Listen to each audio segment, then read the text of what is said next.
Very quick run through my CV controller. 2 joysticks, 2 sensitivity pots.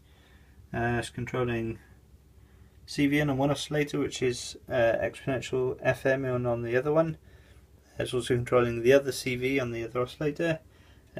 Pulse width modulation on one oscillator, and CV in on a filter as well. This is what it sounds like.